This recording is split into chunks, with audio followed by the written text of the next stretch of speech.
Today, I'm going to turn this very full, very messy garage into the No Budget Speedway.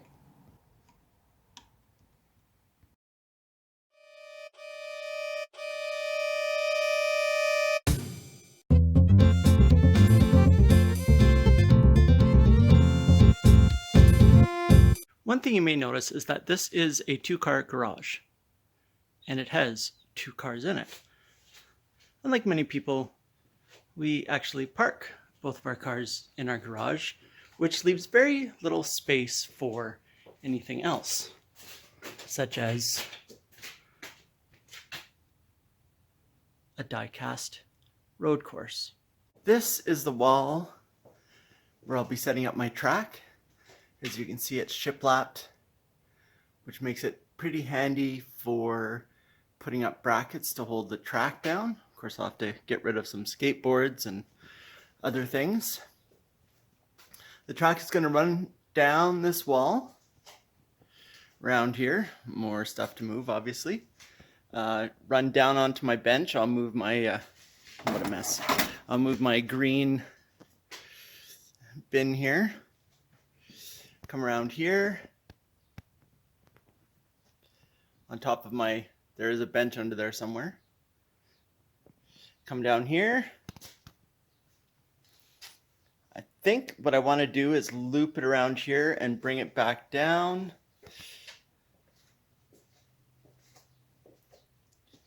And back around here and out. So right now I've got two pieces. Lighting in here sucks. See if we can get it to work. There we go. So I've got two pieces of my track here. And then over here, I've got my corner piece, which is right there. It's kind of buried. I'm hoping to get all that stuff put together today, and let's see how it goes. So there are two things that are indispensable when building random crap out of junk. One of them is this metal strapping with the little holes in it. You can make corner brackets, you can hold stuff together. It's just, I honestly can't live without it. The other thing are these little nails, ring nails. Let me get it to focus here. Why won't you focus? Anyway, they've got little grooves in them. They hold really, really well. They're kind of expensive for what they are, but man, I go through a lot of these. They are just absolutely fantastic nails for little small projects, thin pieces of wood. And like I said, they're very difficult to come out. They also bend easily, so don't hit them too hard with your hammer. So just to give you an idea, this is the material that I'm working with. It's a trampoline mat. You can see see-through. The reason I decided to go with this is I've got, you know, a lot of scraps of wood, but you know, this kind of a surface would require a lot of sanding, and probably be less work than putting this on in retrospect, but then I'd also have to paint it black. And I've got two of these large, I think they're 12-foot mats kicking around, and I just thought, see how the cars go on it. They go pretty good, so I just decided to go with this. I was going to show you another. So here's the trampoline.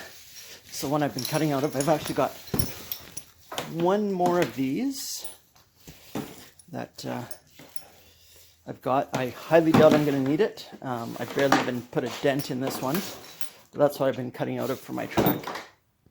So a minor mishap this morning. As I was getting my track down from the wall, it fell and broke.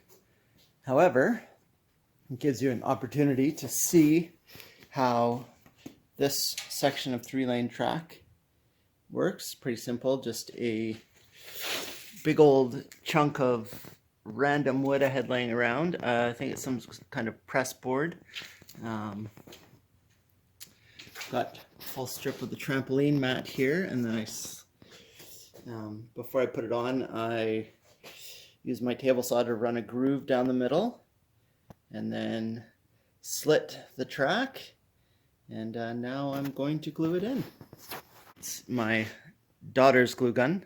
I had a wonderful, very big, very manly black glue gun that unfortunately kicked the bucket in the midst of making this, so now I'm stuck with this pretty little thing, but I think it works just fine. Of course, one of the biggest issues you have with a homemade track that needs to come apart and be put back together easy is transitions. And I've tried all kinds of different things, but I think what's going to work the best, duct tape. You can see I've already made one there for this one. There's 3 different ones, and it's duct tape over top of a little piece of cardboard. This happens to be a cereal box, and then it just lays down in there flat. It's actually surprising how the transitions don't actually affect the cars. At least they didn't on the other one. I guess we'll see what happens here. This is my start gate. You push this down. I'm trying to find a better solution for letting it go, but this gate goes down. There's a little hole in here. Pull the pin out, gate goes up. In a later video, I'll have it all working.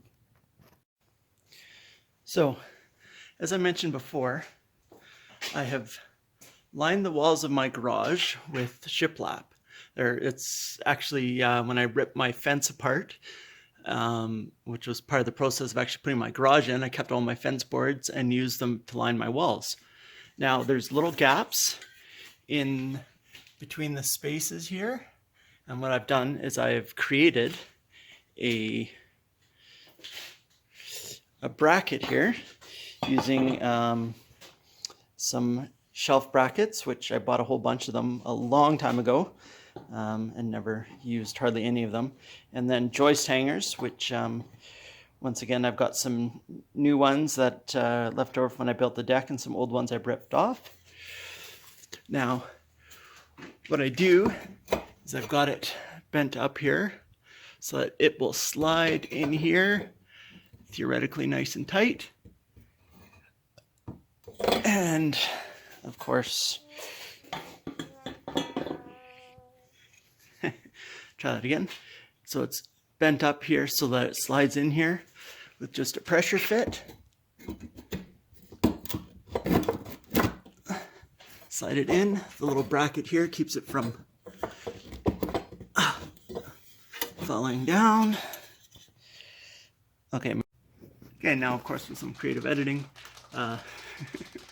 you can see it fits in there good and sturdy, and then I can set whatever angles I want, as long as they're that, I think it's 2.5 inches wide, to run it down. Pro tip: when you're done working in your shop, if your shop also happens to be the garage where you park your vehicles, ensure that when you're done, you clean up all of your tools, remove any sharp objects from the floor, possibly sweep using a magnet. It really helps things go much more smoothly in the future. Right, first section of track is mounted. Going down the wall here, past the window, and attached here. Hopefully it's steep enough or not too steep. I did absolutely zero measuring.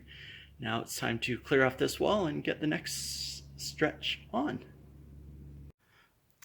07 Ford Mustang. Let's give this a shot on this track and see. Hopefully there's enough.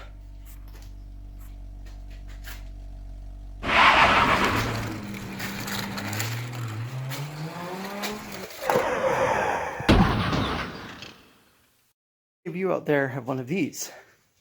This is my bin of random screws and other crap.